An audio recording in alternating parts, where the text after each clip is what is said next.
સમગ્ર દેશને પંચાયતી રાજમાં મોડલ આપનાર ગુજરાત એ ગાંધી સરદારના ગુજરાતમાં લોકતાંત્રિક પ્રક્રિયાથી સતત 3 વર્ષ જેટલા સમય સુધી એટલે કે અતિ લાંબો 36 મહિના જેટલા સમય સુધી વહીવટદાર શાસનના લીધે ગુજરાતના ગ્રામ્ય વિસ્તારના 4000 ગ્રામ પંચાયતના નાગરિકોના હક અને અધિકાર ઉપર તરાપ મારનારી ભાજપાની ભ્રષ્ટ સરકારે વહીવટદાર શાસનમાં ભ્રષ્ટાચારને પ્રોત્સાહન આપ્યું।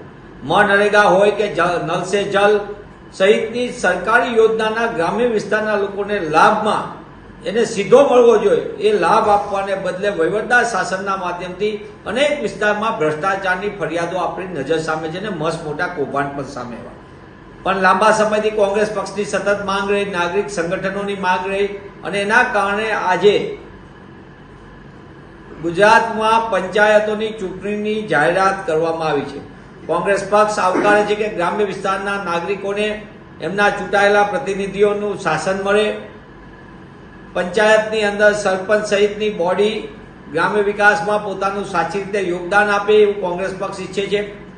રાજીવજી પણ આ દેશની અંદર સત્તાના વિકેન્દ્રીકરણ માટે અને ત્રિસ્તરીય માળખું એટલે કે પંચાયત, તાલુકા પંચાયત, જિલ્લા પંચાયત એટલે પંચાયતની અંદર ગામના લોકો પોતાના વિકાસ માટે ગ્રામ સભા નક્કી કરે તે પ્રકારનું ઉત્તમ વ્યવસ્થા માટે હંમેશા કોંગ્રેસ પક્ષ પ્રતિબદ્ધ રહ્યો છે।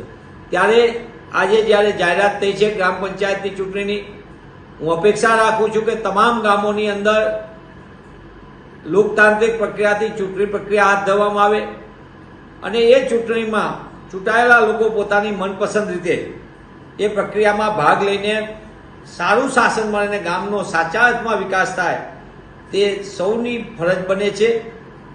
આજે જે ચૂંટણીઓની જાહેરાત થઈ એમાં એક વાત એવી પણ કહેવામાં આવી છે બેલેટ પેપરથી ચૂંટણી। અમે કહીએ છીએ કે માત્ર પંચાયતની ચૂંટણી નહીં, વિધાનસભાની ચૂંટણી પણ બેલેટથી કરવામાં આવે।